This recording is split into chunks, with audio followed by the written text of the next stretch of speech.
Hey, everybody. Good evening. I'm so happy to be joining you here tonight, this beautiful evening on a Thursday. And today we're going to be talking about the real estate market, about what's going on here in Texas. And I have a couple of other guests with me that are going to be talking about what's happening in the real estate market right now. Are we speeding up? Are we slowing down? What is really going on? Are people buying homes like they were buying toilet paper? We're going to talk about that and a lot more, as well as new construction too, to see what's going on there.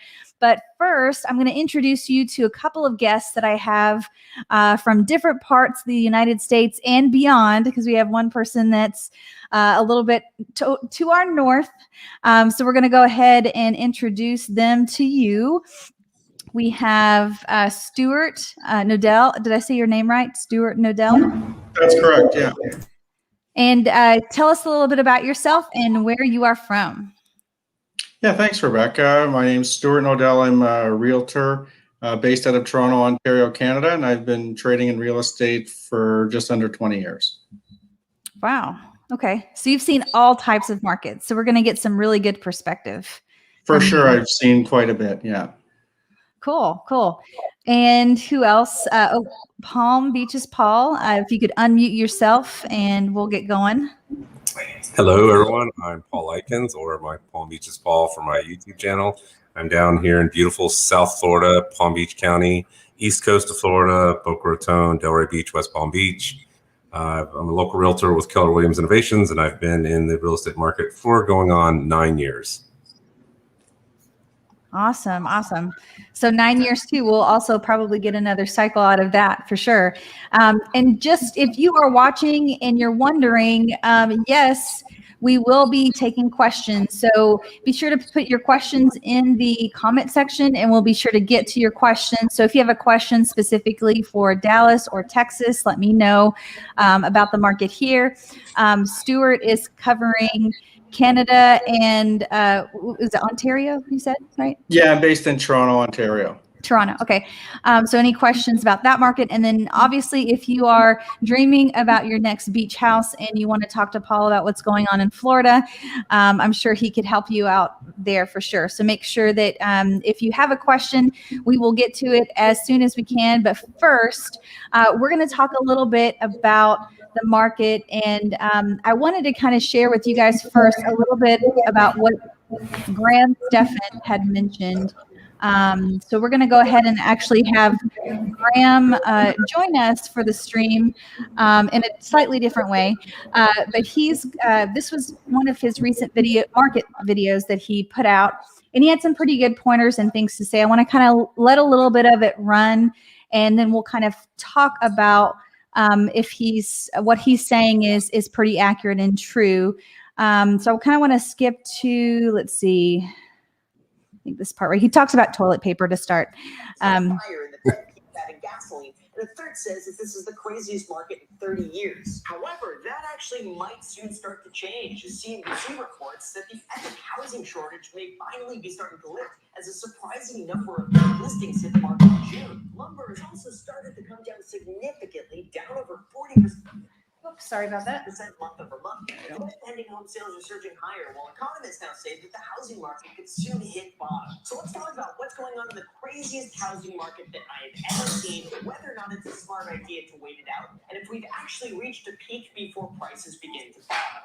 That was another toilet paper fun. But before we go into that, it would help me out a ton if we got that like button to a peak by smashing it for the YouTube algorithm. Or actually, how about this? If you hit the like button.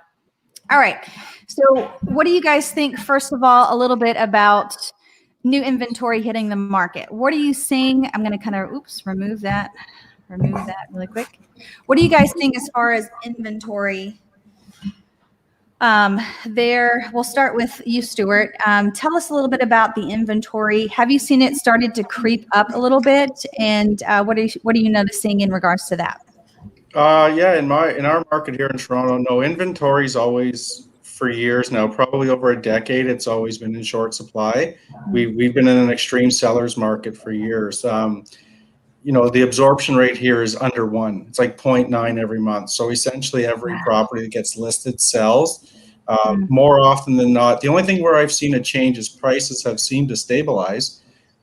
It seems like the market's a little bit tired. People are tired. They're overworked. The pandemic, working from home. Our rules with terms of the COVID lockdowns have been much different than the United States. Okay. So people have been really cooped up at home. And I think now that things are starting to open for us, people are just looking to get away and have a break. But the inventory, like the sales figures are actually down in terms of volume of transactions, but that's helped keep the prices up. So I don't see a change. It'll probably get worse before it gets better, I think, as we get into the fall. Okay. And during this time of year, do you normally see an increase in inventory, or where do you see your biggest increase usually? Well, traditionally, what I find once we hit the summer months, we generally get a lull. Like our busiest market would be the spring. Summer's a bit quiet, and then the fall gets a bit of a surge between about a week after Labor Day through until just after the Canadian Thanksgiving is middle of October. So middle to end of October, things are really robust and busy. And then once you get into November, you get into the Christmas party season. People sort of, they're not really thinking about real estate until it gets busy again, usually, middle to end of January. And then it kind of picks up from there. But like I said, being in a major metropolis, we're basically New York City, 25 years ago. Okay. Had to take that into consideration. All right, Paul, what's going on in Florida, and maybe more specifically Palm Beaches? What have you seen as far as inventory levels? Yeah, right now. So I was just printing some stuff out, and as far as like the current, like the inventory decreased by 65.4%, and that's for the month of May. So the inventory is nothing. We're down to about 1.5 months worth of inventory in Palm Beach County. That's pretty good. 1.5. It's. I mean, it's just our normal inventory is about 4 months worth of inventory. So compare that, but it has not. I don't think it's slowed down here yet. I haven't seen a slowdown. I had a house on the market. I had a full house of people, appointments from 11 till 6 in the evening, multiple offers, over asking offers, crazy contingencies being waived. And I'm working with buyers, and we can't find anything. I've got clients with $700,000 budgets, and we can't even find a house that's decent for them. It's crazy right now. So we have all the people from the Northeast are still coming down. My one property that was on the market, I would say 80% of the people coming through the door from New York or New Jersey or Pennsylvania. So the people are leaving the Northeast. They're coming down to South Florida. They're still looking for the properties. So as far as I can tell, I have not seen it slow down. And as far as new construction, I was actually with some clients north of me out of Palm Beach County, because that's where people are going to look for new construction. We actually had to go out of the Palm Beach County area. And that up there was pretty crazy as well. So, I mean, there were some places, but, you're a year before you're going to see the property be finished, and very competitive. Yeah, I mean, so it's a little bit relative here depending on price point. So for the Dallas market, as far as our mid-range price point, which is right in that, I guess, the sweet spot of $400,000 to $500,000 to $600,000, that's kind of our midsection there. We there's some properties that are listed in the low 300s right now. That's probably like the bottom end of the Metroplex itself as far as pricing. But right now, kind of in that midsection, it is. I was able to get more. Let's just put it this way: when we were in May, it was really difficult to get someone under contract. Right I felt like May was the peak, and then after May, and it's different because every neighborhood, if it hasn't appreciated or caught up to what the other neighborhoods are doing, you'll see this big mad rush for anything that hits the market. So, for example, a lot of Dallas proper, North Dallas, not far North Dallas, which is where McKinney and Plano and a lot of the popular North Dallas suburbs are, but right in Dallas proper, in June, I mean, people were going gangbusters, like you said, Paul, waiving all types of contingencies left and right. Now, I will say that we are seeing in that kind of mid-range, depending on where the property is located, if everything else is already appreciated up, I mean, we've seen quite a bit of appreciated. I would say at least $50,000 to $60,000 since the start of this year. If that neighborhood has already gone up, then you're going to see less people interested and less craziness going on when it comes to trying to get a property. I was able to successfully get more people under contract, I felt like, in July. I felt that there were less offers. People were getting tired. Like both of you have been saying, they were just getting really tired. I had, a couple of people say, I'm just going to wait. I'm not going to pay over asking for anything. And I said, okay, we'll wait. As far as the luxury market goes, I still think it's pretty competitive. If you find a good deal that has all types of great amenities, has a pool, has quite a bit of acreage to it, those properties are going to be super competitive in any market. But I will say that even on the luxury side of things, there are properties that are sitting because people are overpricing, even in this market. And I think that's a reality that some people don't understand, is that there are people that will overprice their house even in this craziness of market. And that there are opportunities still to be had. Our absorption rate, like you were mentioning, Stuart, has gone up way more than this time last year. This time last year, I think we were like the number of homes that were on the market and the number of homes that got sold we were probably close to 60 or 70%, which now we are getting probably, you put it on the market, it's going to get sold unless people want to overprice it. So I would say our absorption rate has gone up a little bit, probably closer to 90%. There are still people that, we're starting to see less offers on properties. So instead of competing against 20 people, you're only competing against 5. So to me, I agree with that. Yeah. So that, same here, a little, yeah, as I didn't have that many offers. Yeah. I mean, we had 7. Yeah. On a really nice house, like priced in the 500s, but 30. Right. Mm-hmm. But they were all way above asking, which was, sellers were happy. We were happy. Yeah. It's just, but unfortunately some of the buyers weren't so happy. Yeah. So I think it's still competitive. And also too, some of those companies that are, putting homes to the market, like Zillow is a homeowner in our market, and so is Open Door. Those two companies too, there's opportunities to try to get into one of those properties. They usually pretty aggressively tend to overprice their properties. And so it's just a matter of timing it right to where you're not competing against a whole lot of people, and you can kind of sneak into some of those types of properties too. Or if you're investing, you can kind of sneak into that type of investment property and not have to compete against anyone. In certain cases, I've been successful with that. What are you seeing? Let's watch a little bit more of Graham. Let's add Graham again. Let's see what he's talking about when it comes to home prices. So quickly to begin with, and the first reason is low interest rates. This just means that the monthly cost of your mortgage goes down while you're able to qualify for an even bigger loan, which coincidentally drives up the price of housing to the point where your payment stays pretty much the exact same. For example, so do you feel like low interest rates are still a factor? That's another good thing to think about. Are low interest rates still a gasoline to the fire, like he's been mentioning in his videos? In our market here, that's definitely part of the equation. It's certainly an incentive because people have a little bit more buying power.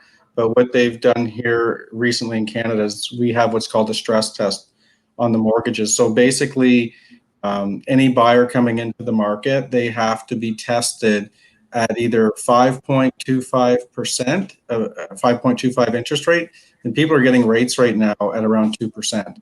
So wow. The banks are basically, because our banks are regulated by the government, and we have a crown corporation that basically insures the mortgages, and so really it's the taxpayers on the hook.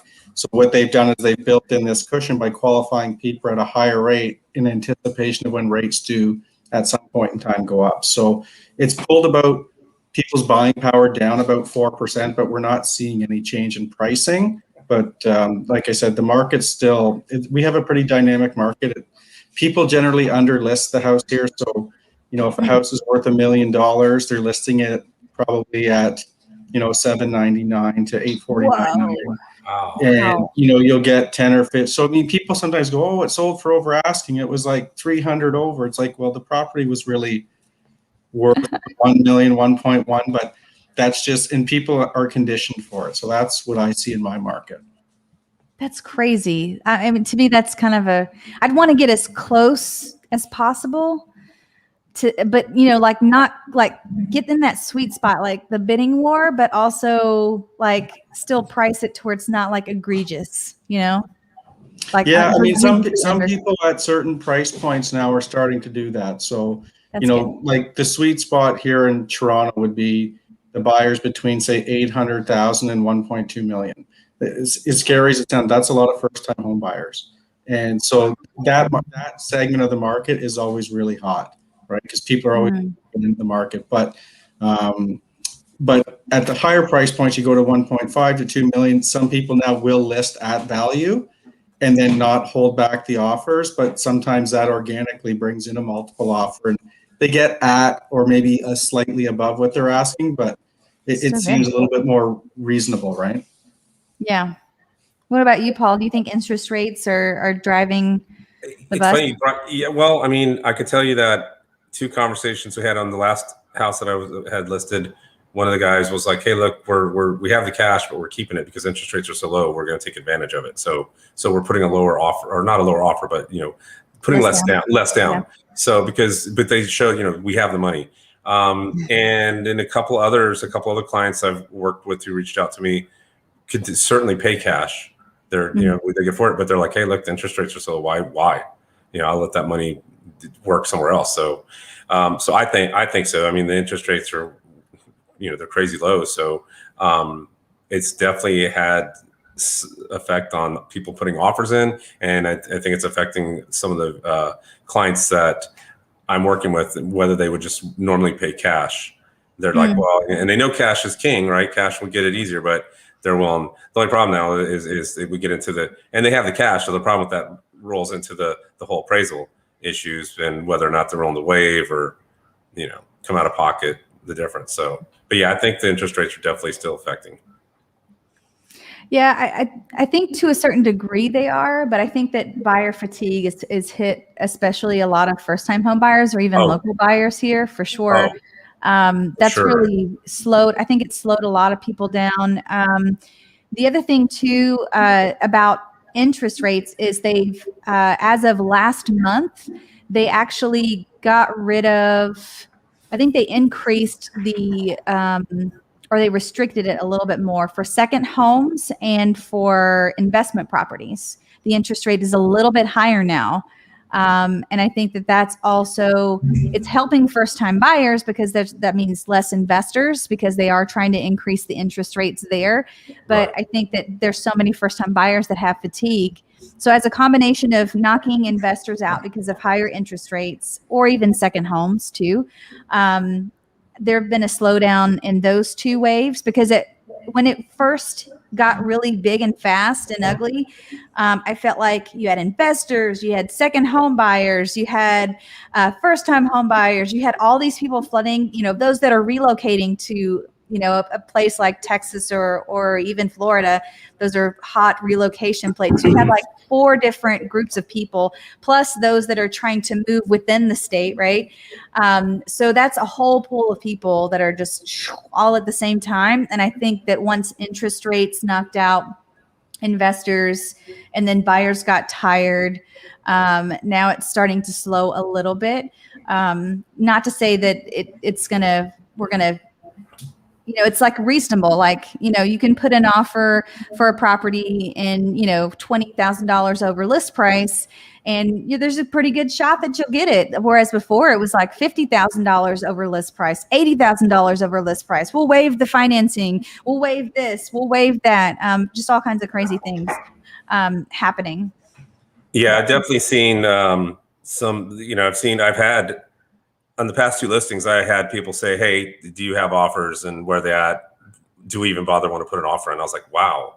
Like, I'm like, one of them was like, send me your offer, man. I only have a few offers. Like, take a shot. And like, we're so burnt. We're so tired of losing. I feel for them. I mean, there were just people came in. I really feel bad for them. And then I have clients myself. I'm sure that we all do, that they have that 5, maybe 10% to put down. That's all they have. They can't get told, well, it didn't appraise. Are you willing to come out of pocket another $10,000 or $20,000? Like, no, I'm not. I don't have that. Sorry, I work for a living. I mean, right. I don't want to put all my savings into the. Yeah, I'm not going to forfeit the kids' college fund for the house. We'll keep rent, whatever. But I've had people, they just backed out. They just said, no, we're just going to wait. But, and I don't know where you're going with the show tonight, but waiting for what is the question? Like, is there, a rainbow at the end or golden arch or whatever? Like, when's it going to be where they get their shot? Because I don't see it. I don't see anything letting up. I mean, like from the past, like I said, the past 2 homes that I've had on the market, both of them had over asking prices and people were like waiving stuff to get the deal. So, yeah. So are you still seeing a pretty strong, you said not as many offers, but they're still pretty solid? They're solid. Yeah. The offers I had were very solid. Okay. So, but yeah, it's funny. I actually, since, going back 8 months, I mean, I do a lot more with buyers than with listings. So, but the listings I've had, we didn't have like 20, 30 offers. I hear these stories of like 30 offers. And I was like, maybe, I don't know. We had enough to get the house under contract and make my clients happy. That's all. Yeah. I don't want to sift through 30 offers, quite honestly. And if the offers were good enough for my seller to be happy, and they were, I think pricing plays a role, because if you undershoot it, like Stuart was saying, then that they do a lot in his market. If you undershoot the property to where it's really, really low, then I can see where you'd get a bit a lot more. Mm-hmm. Right. Yeah. Yeah. So I want to also invite Graham. He has another thing to add. So we talked a little bit about the low interest rates. We talked a little bit about the low inventory. Are we still seeing low inventory? I would say yes, compared to what this time last year. I think would you all three agree that inventory levels are still lower than this time last year? Oh, absolutely. Ours are, I think ours are about the same, under 1, 1.9, 1.1, sort of in that range. Okay. It's been like that here for a while. The only time it really increased for a little bit was right at the beginning of the pandemic, that first month. But it's like everybody did a big pause, and then that's where the pent-up demand came. All right. The last thing we're going to talk a little bit about is builders, and we're going to see what Graham has to say about building. Record low construction rates throughout the entire country. Simply put, a lot of the builders weren't sure of how the pandemic would unfold, and they temporarily put their projects on pause while they dealt with economic uncertainty and a shortage of labor. Obviously, construction is a career that can't be done remotely, and when measures were put in place to prevent people from going into a job, that caused new construction to decline by 25%. Not to mention, those projects often take a year or more until completion. So we're facing a severe backlog of homes that have just been delayed. And then fourth, we have the increased. Oh, okay. We're going to actually stop there. Whoa, and there's the ad. All right, let's remove Mr. Graham. All right, so what are you guys seeing as far as new construction? Are we getting a little bit better when it comes to new construction, or do you feel like we have we improved? What have you guys been seeing with new construction? So for me, I was looking at new construction with some buyers just yesterday. Like I said, we went up north. I think that it's very competitive. I've not only spoken to other agents where people are offering, a couple of people I spoke to, they looked at new construction, and new construction is taking highest and best. Wow. Some of the questions which funny enough, the builder was like, you got a good agent with you. They were talking, because I asked him, I said, so is there a clause anywhere in this contract that says that you can increase the price of this home, after 5 to 6 months? And he looks at me and goes, you got a good agent. And I said, laughing, but I'm like, my people were from Connecticut, and we're like, what do you mean? I said, well, you could buy this house for say 400, and then they'll come back and say, hey, due to market increase and cost of building, whatever, now your house is now 440. You can pay the 440, or you can walk away. And and what do you? You've already sold your house. You've already planned to move into this, and the builder says, well, it's 40,000 more than what we thought. I mean, that's like going to the car dealership. Hey, I'm ready to buy this car. I'm walking out. Put the brakes on there, Paul. It's going to cost you an extra 10,000 for the car. I'm not going to be happy. So it's going to get a little ugly. And I warned him about that. And so fortunately this one builder was, their policy wasn't that they had that, but a lot of the major ones are. A lot of the major builders, and the inventory is low, and there's nothing available, and they're not taking reservations or anything. So I think it's the same here as it is in most parts of the country right now. And I know they were all affected by the lumber and the material and whatnot, and and now they're backlogged on building stuff. But I almost don't even want to. To a point where I used to be excited to show new construction. Now I could almost, I'll do it for those watching, but I'm not going to jump up and down about it. It can be kind of a pain. So yeah. How are things going in Canada, Stuart? New construction, where I find it's busiest is in the condominiums sector. You get a lot of developers do pre-construction offerings because, they're really not going to take occupancy for probably 3 to 4 years from time of purchase. So that can sometimes be an advantage for buyers. They're going to build some equity. They've only got to be, 15 to 20% of the purchase price down, and the builder will let them do it over a period of time.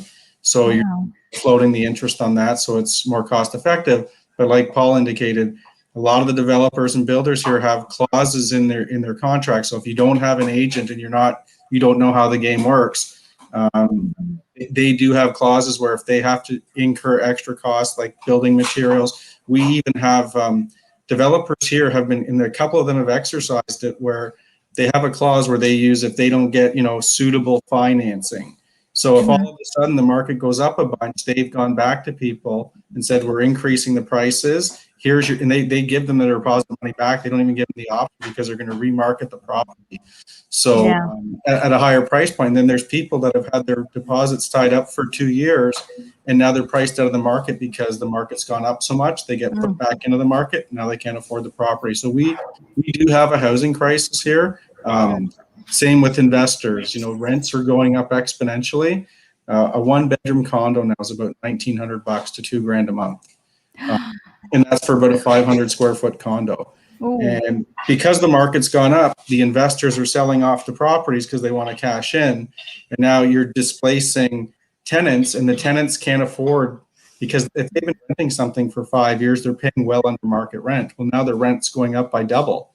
And it's causing a real ripple effect, and it's a big issue here. It's interesting. We've had the same rentals are next to impossible down here. What's really going to be interesting for us in the next coming months is condos. And the reason I say that is because of the tragedy that happened at Surfside. Everyone's just waiting to see how that's going to affect the condo market, because you have condos that people bought down here where they paid $70,000 for it. They're on a fixed income. And if it's an old building and they turn around and hit everyone with assessments, and I had a client call me and tell me, he goes, they're thinking about hitting everyone with like $80,000 assessments. The assessments, I mean, what are you going to do? Or even more, $200,000 assessment. I mean, we're just waiting. Right now, no one knows. It's still too fresh. It's too, sort of a subject. But we're all waiting to see how that's going to affect it. Because if you have that and you have, like I said, a condo, say the condo's, like I said, $70,000 condo, but it's $100,000 assessment, and you're like, how do you sell your condo? Like, well, I'll just sell my condo. Who's going to buy it? Or is it going to be like is what happened down here with the equity properties, where you could get a home down here for $200,000, but you had $150,000 membership, or a condo, $80,000, right? But your membership was $100,000. Those properties sit for like 3 years before anyone ever buys one. You have to be the right person. So we're just waiting to see what's going to happen with that, and how it's going to affect the condos down here, because everyone's concerned about it. So I'm sure it's interesting to see, and then that's just, that many less properties for people to move into. Is now that they don't want to buy a condo, they pivot to maybe a townhouse or a villa and stuff. So I don't know. We'll see what happens with that. I've been talking to a lot of people about that. Yeah. New construction here is a little bit of the same story. escalation clauses for the builder, and then also a way for the builder to get out, pretty much push the buyer out of the contract and say, here's your earnest money back, where they can terminate the contract at any time. Is also common. I would say that it's less common on a lot of the more established in for the long haul builders like D.R. Horton, like what are some of the other builders? I'd say probably less likely with Lennar, less likely with some of the just like more established builders for the area. And then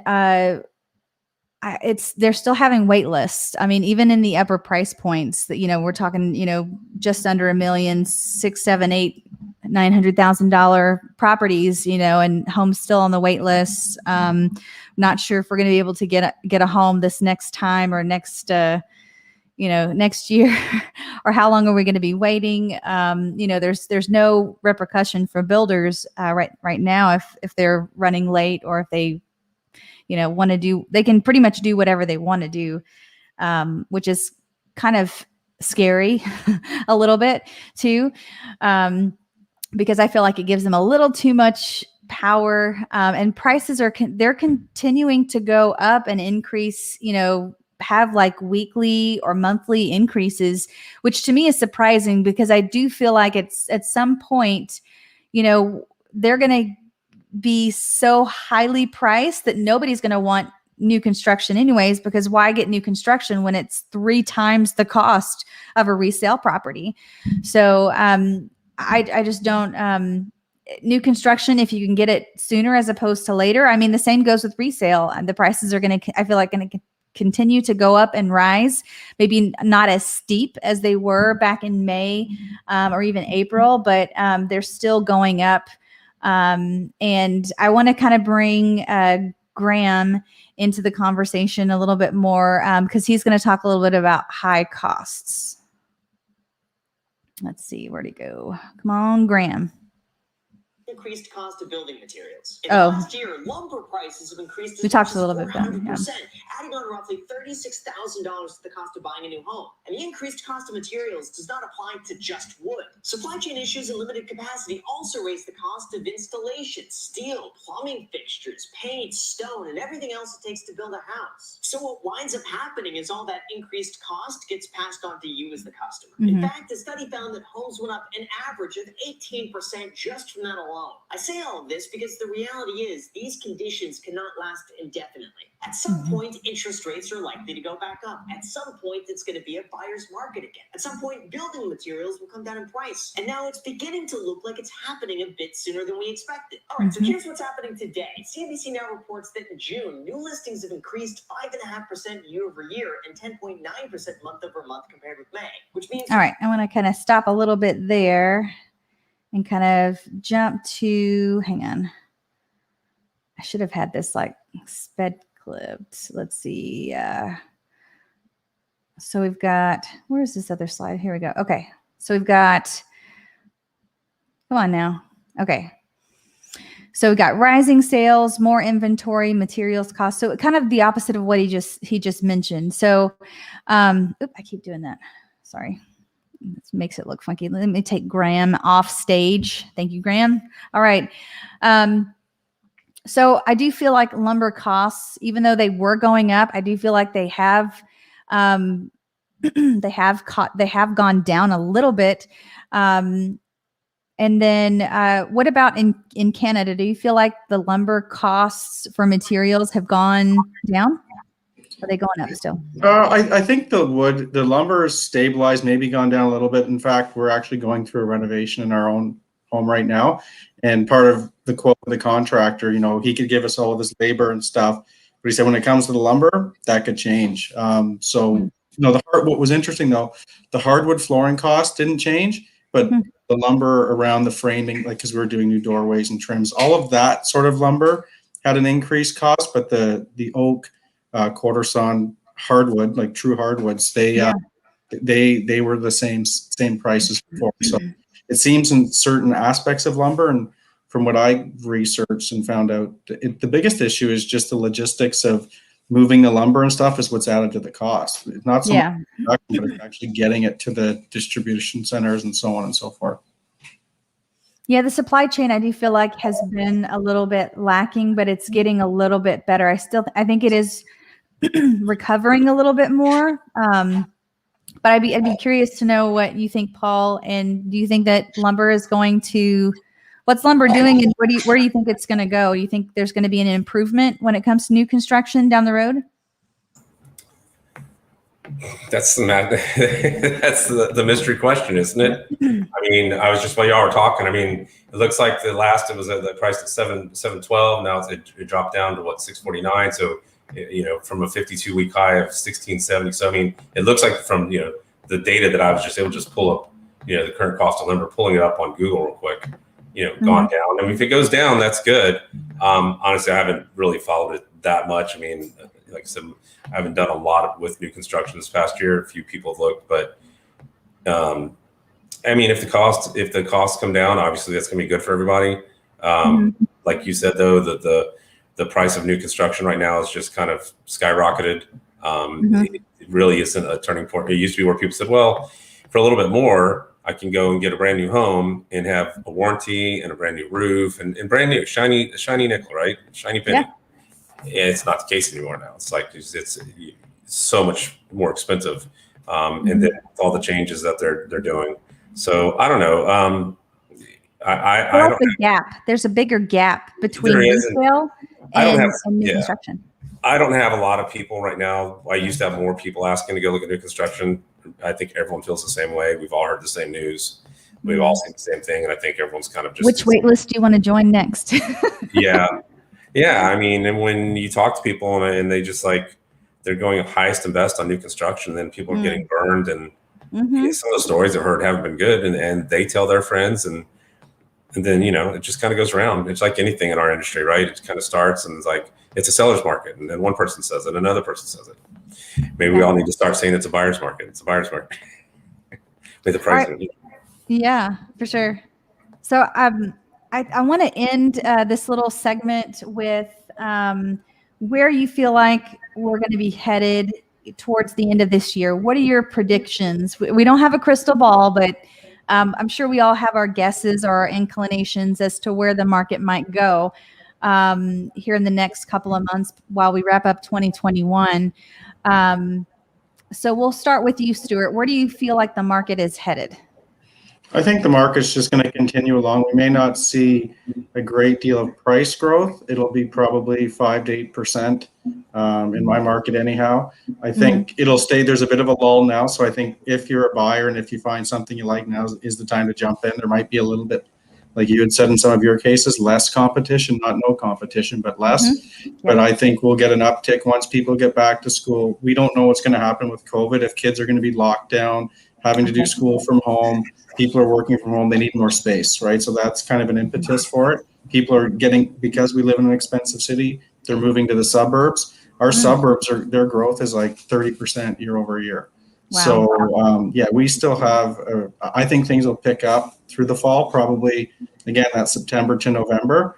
But I think it's going to continue this way probably until 2022. They predict, and again, they're only predictions, but interest rates aren't expected to really rise until midway through 2022 here, but we'll see. Yeah.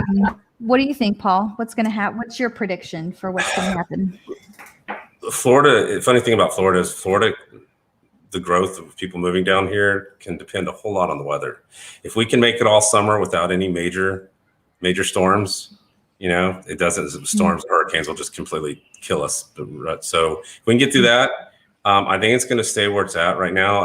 It's typically summer is the busy time down here for the locals, but we're still getting a ton of people from the Northeast, and with more and more people fighting to work from home and be able to work from that whole movement. They don't want to go and be able to take jobs where they can work anywhere. It's sunny down here. It's other than the summer, it's a great place. No state income tax. People love moving here. So if it's going to be a cold winter, it's going to be another busy Florida, winter, because people are going to come down and get out of here. So I don't know. Well, I think it's going to continue to stay this way. I don't know if it's going to ease up a little bit. I mean, I kind of hope it does a little for some of the people that are having a hard time finding those first-time home buyers. Yeah.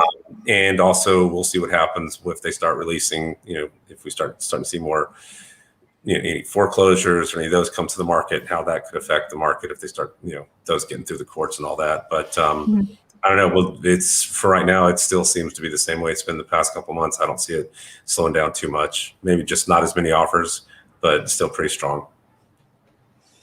Yeah, I mean, I feel like for the rest of 2021, my prediction is that, I mean, we are in a little bit of a lull, I feel like right now. So like not as many offers. So if you're thinking about getting into something, like now is the time to try to get into something while everybody else is tired, while everybody else is worried about getting their kids into school mid-August here in Texas. You could be, in your property. Now, I will say that, you have to lower your expectations a little bit because prices have gone up. So, make sure that you're right on point with that. But if you're trying to get into a property, now would be the entrance time to jump in there. As we approach the end of the year, I feel like inventory is going to dwindle just like it did in 2020, to where we're going to have, more inventory hit the market. And then all of a sudden, because our inventory is going to be eaten up to bare bones again at the end of 2021. That's my prediction for the rest of this year. So if you're thinking about it, go get it now. Yeah, I agree with you because the holidays, people always tend to maybe pull back. It's a great time to put your house on the market. If you get someone coming looking through the holidays, they're usually a really serious buyer. But yeah. I agree with you there. It's the prices aren't going down, but the number of offers may have dropped a little. So you still have to, if you're gonna go and play the game. Yep. That's what it is right now. If you're gonna go play the game, still have that extra. If you got that extra money. Cash. You have to have it because you're going to I would say at least 10 to 15, if you have more than that, great. But 10 to 15 in some of the lower price points will probably get you into a property. Yep. Yeah. So you just won't have as much competition, which will give you a shot. At least that's all they can hope for. That's right. Get you a shot. It's better than nothing. That's right. And don't die on us, right? You got to keep going. Keep going. That's right. Crazy. It's so crazy, the real estate market. It's just nuts. So we're at the part of our show where we're going to invite people to ask questions, and I'm going to highlight some comments. So if you have questions about Florida and the market and what's going on there, feel free to put it in the chat so that way Paul can answer it. If you have questions about Canada or the Ontario area, make sure that you let Stuart know that you want him to answer your question. And then obviously if you have questions about the Dallas-Fort Worth Metroplex or what's going on here in Texas, you can let me know. But to get us started, we've got Diamante. I hope I said your name right. Diamante. Maybe it's Diamante. Diamante Jones. Here we go. Come on. I got to get his question in there. He says, I'm 24 and my significant other's 25, and we have been definitely worried about the rate of growth. We plan on moving back to Dallas in the next few years. So, Diamante, I would say the sooner you can move, the better, because the growth is going to continue and continue. So just like we were talking about a little bit earlier, it's better to try to get into something now not while you still can, but the lower portion of our market is hovering, at least in the Dallas-Fort Worth area, is hovering right about, we could probably get you into something in the low 300s. And that's pretty basic. Like, we're not talking anything fancy, 3 beds, 2 baths, 1,500 square feet. If your budget's a little bit higher than that, that's a little bit better or even better. Otherwise, you're going to be pushed, further out of the Metroplex. It's either going to be, the closer you get to the Metroplex, the more money you usually pay. The further you go out, the less as well. All right. So I think it's Patricia. She says, I have seen double digits percentage increases in my market. So Patricia, if you're still watching, let us know I think she's in Utah. Here we go. I've opted to put myself on a wait list to build in 2022. All right. I'm not participating in this crazy market. Yes. So that's what happened. I felt like at the end of 2020 and early 2021, a lot of people flocked to new construction because they were sick of the bidding wars. And now it's kind of gotten pretty hard to even get on the wait lists. And she says that she's seen anywhere from 20 to 24 offers per property. And I believe she's in Utah. So it says, yes, I was told to have a cash offer in Utah to be competitive, although my Redfin email prices were starting to drop. So yes, but I've been seeing, and you guys tell me what's going on there as well. I've been seeing cash offers, but they're like, we need a 30-day close or a little bit longer than 30 days. What are you seeing with that? And I've been seeing different programs to where you have the 30-day, you get cash, but then whoever purchases the property is not the person. It's like a company, and then they buy it from that company right after. Have you seen that? I've heard of that. I know the company you're talking about. I haven't dealt with that yet. I did see a 40-year loan on one offer, which was something I hadn't seen before. So, but I 40-year loan. Yeah, Wow. that was interesting to see, and it's supposedly that's something that might coming back. I've also heard that adjustable rates are starting to have a big uptick. A lot of ARMs, people are looking at ARMs, which we remember what happened in 2000 with ARMs, and it's not. You just better be prepared for that. Yeah. So, but ARMs got us into trouble last time. So yeah, exactly. So that is having an uptick. Yeah, no, I've not too much going back to that, but I don't know. Most of the offers of the closings are like, because we have a lot of HOAs down here, homeowners associations. Mm-hmm. It's a 30 to 40 day close anyway, because the HOAs can take 30 days to give you an approval. So even if you can get everything done within 2 weeks, that HOA still has 30 days before they give you a letter of approval. So just depends on which one, but yeah. So I haven't noticed anything with that. Interesting. Yeah, in our market here in Toronto, actually what we have to do, what has been advised of us, and even from probably about May or April, you have to speak to a lawyer first to make sure they can accommodate the closings, because we have so many transactions that lawyers can only accommodate so many people. So they basically told us, no 30-day closings, don't close on a Friday, don't close at the end of the month. Because all these transactions were happening and everybody was picking the same closing dates. So the other part of that is the banks providing the mortgaging. They're so backlogged, staff are working from home and things are just slower to progress. So you're getting these breach of contracts where closings have to be amended and extended. So we can, like I did a 30-day closing just 2 weeks ago. I sold a condo, but my client, they're a retired couple, they were buying in cash. So no lender was required. To shop to 3 lawyers to make sure someone could accommodate their schedule. So fortunately, we found someone. It all happened. The deal closes at the end of July, but that's the kind of situation we have here. Wow. I know that it does get booked up. I never try to close on a Friday or a Monday because something always happens over the weekend. Good roll. Yeah. And I always make sure, like, okay, where's the holidays? Where are the bank days are going to be closed? So I look for holidays, trying to avoid those, or close a couple days after the holiday. Is always a good rule of thumb for me. And then the end of the month is always crazy. But we do have quite a few, I would say we have a plethora of title companies. There we go. I couldn't think of the right word. And it's run a little bit differently here in Texas, to where the lawyers are housed in the title company, and there's no, I guess we don't need as many lawyers, because I know in New York, it's a little bit different. Like once you get the contract, the lawyers kind of take it from there. And it may be similar to what you experience in Canada. Is that correct? Yeah, pretty much. I mean, we really do all the facilitation, but the actual closing, like we're not at closing tables with people. There's the odd exception, like we're working virtually. I helped, again, a 90-year-old lady close her condo a week ago. Well, she doesn't have emails and technology, so I'm there holding her hand, but really we're not a part of it.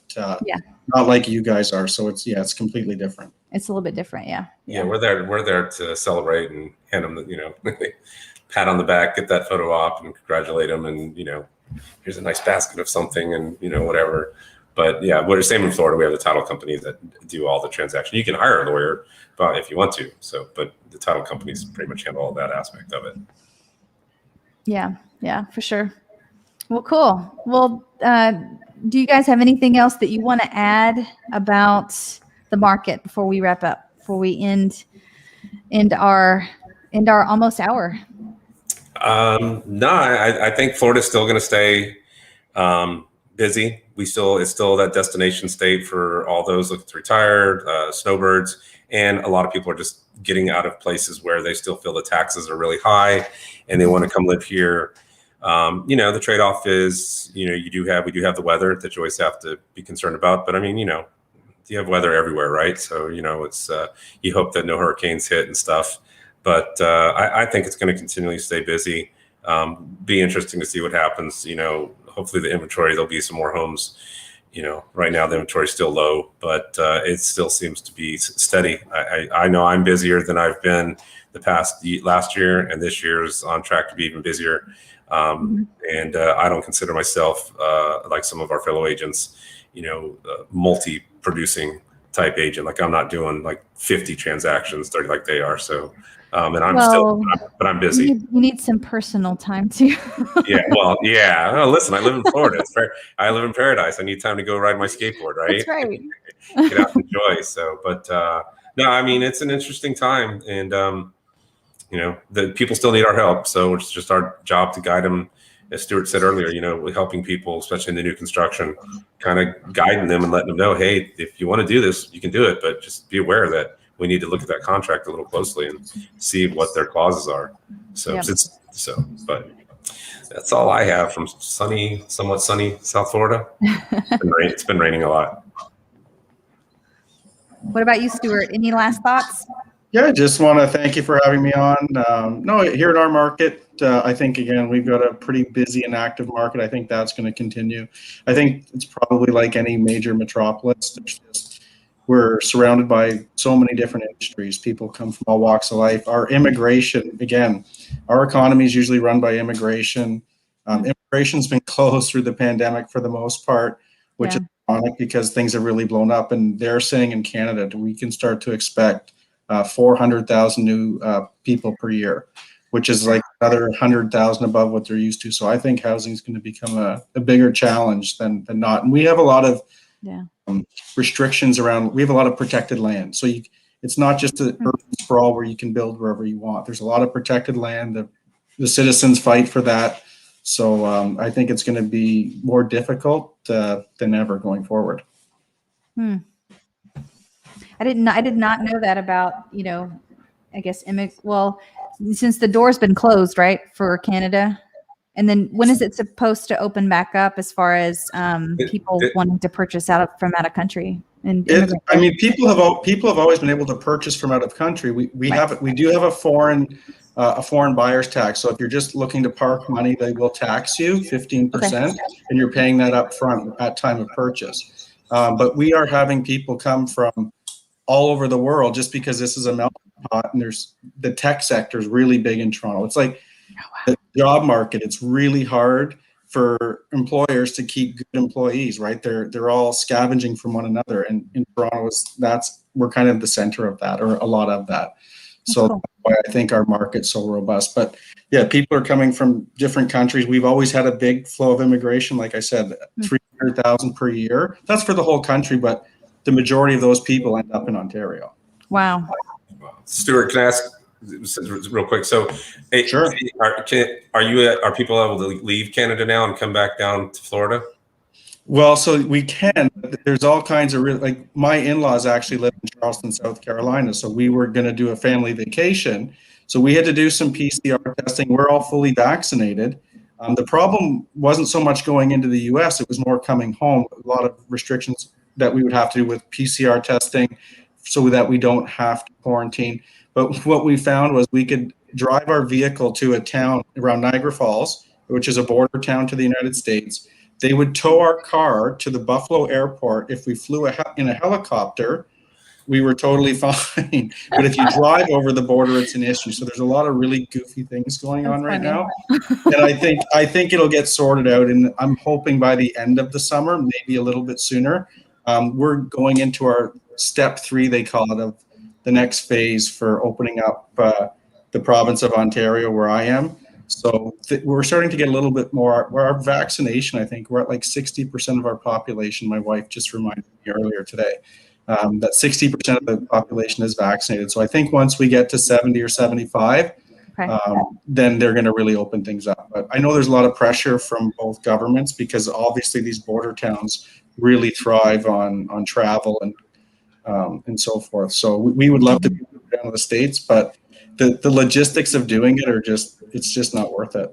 Well, the reason I ask is because my part of South Florida, it has been known to be very attractive to a lot of people from your area. Obviously, you know that we have a ton of investors. You're our number one foreign investor in the South Florida market. Our That's brothers right. up north. So lots of properties, lots of condos that were bought. So I know there, and I've had a few reach out to me on the phone. I'm just kind of wondering at what point they're going to be able to come back down and start looking at stuff. And although it's a crazy market right now, I know a lot of people are always been interested in South Florida. So well, I think you'll probably see a lot of them come in the next month or two. A lot of the snowbirds, they're going to usually stick around Canada till about our Thanksgiving, which is mid-October.